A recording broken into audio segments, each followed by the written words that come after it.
Hi, you're watching this and with Joe Brand. And with Mark Lamarr. Something like that. Exactly. Yes. How you do it, basically. And we're both ex-GLR presenters.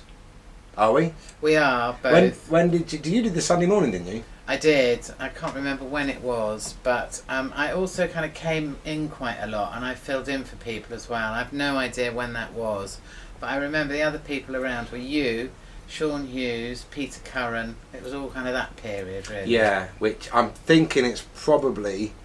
This is like a tribute to how important it was to us, isn't it? Yeah. Because we don't know when it was. Oh, the most important date in my diary. But I think it was like 94-ish. Something like that, I don't know, somewhere around there.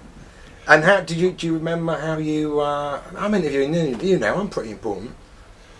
I asked myself, do I remember... How did you get on there in the first place? Well, I got on there because I went in as a guest quite a few times. And then I think because there was a sort of dearth of women comics, I was kind of quite near the top of the list to be asked to present a show.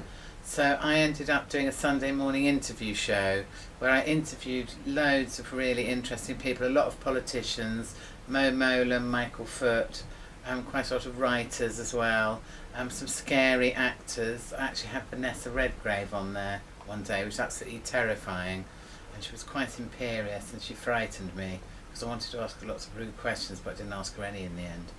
So what I liked about it and how it was different was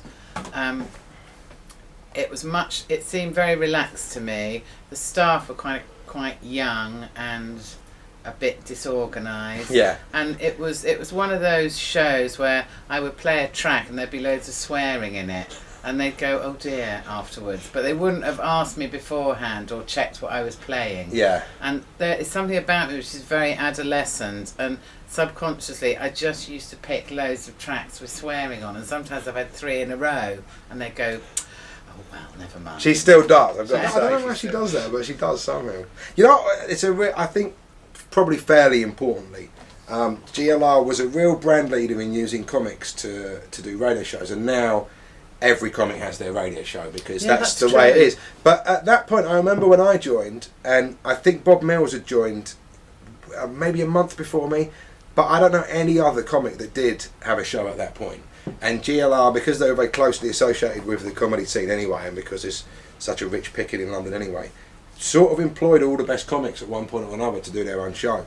And of course now, you know, you're not really, you're somehow considered not a comic until you can play records and not make people laugh. Exactly. But they were real leaders in that. It was a lovely place to go though when you knew that the 2 things I always think about it was, one, they didn't pay you any money but they let you do what you wanted, which is a real like adolescent dream. I can play that, and I would play the most obscure and fantastic records that I would never dream of playing at the same time on Radio 2. I would play them much later on in the evening, and no one ever said, what are you doing playing, you know, just played 2 hours of Junior Parker records. And I go, yeah, he's great, isn't he? And we'd get all these emails, wow, you're playing 2 hours of Junior Parker, fantastic. And there was, I think the audience felt like they were part of this little elite, you know, and maybe they were, or maybe we were just all rubbish together, which is fun as well. Well, I had a really lovely producer called Julia Mackenzie who I became quite friendly with, so it also became a social occasion for me, just coming in on a Sunday and chatting about how our weeks had been. Yeah, see, I had Phil Wilding, so that didn't happen. No, fair enough.